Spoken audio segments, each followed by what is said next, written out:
President Trump and his entire administration. ইরানে চলমান সরকার বিরোধী বিক্ষোভে প্রাণহানির সংখ্যা ভয়াবহ আকার ধারণ করেছে।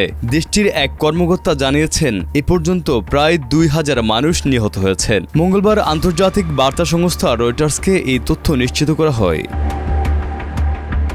ইরানি ওই কর্মকর্তা জানান নিহতদের মধ্যে বিক্ষোভকারী ছাড়াও নিরাপত্তা বাহিনীর সদস্য রয়েছেন। তবে নিহতদের সঠিক সংখ্যা কিংবা পরিচয় সম্পর্কে বিস্তারিত কিছু প্রকাশ করা হয়নি। তিনি দাবি করেন এসব মৃত্যুর জন্য সন্ত্রাসীদের দায়ী করছে সরকার।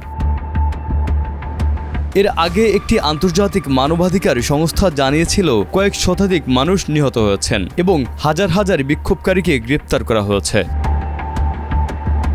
গত এক সপ্তাহে রাতের বেলা বিক্ষোভকারী ও নিরাপত্তা বাহিনীর মধ্যে সংঘর্ষে একাধিক ভিডিও যাচাই বাছাই করে রয়টার্স। এসব ভিডিওতে বন্দুকধারীদের সহিংসতা, গাড়ি ও ভবনে অগ্নিসংযোগের দৃশ্য দেখা গেছে।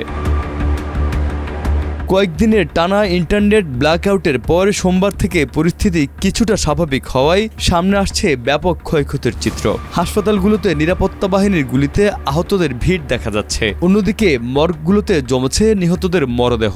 একই সঙ্গে বিক্ষোভ দমনে দেশজুড়ে ধরপাকড় ও অভিযান অব্যাহত রেখেছে ইরানের নিরাপত্তা বাহিনী।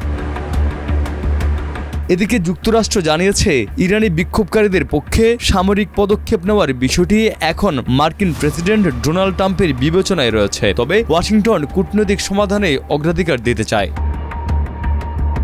হোয়াইট হাউসের মুখপাত্র ক্যারোলিন লেভিট বলেন প্রেসিডেন্ট ট্রাম্পের সামনে সব ধরনের বিকল্পই খোলা রয়েছে। এর মধ্যে বিমান হামলাও একটি সম্ভাবনা। তবে কূটনীতি প্রেসিডেন্ট প্রথম পছন্দ বলে জানান তিনি।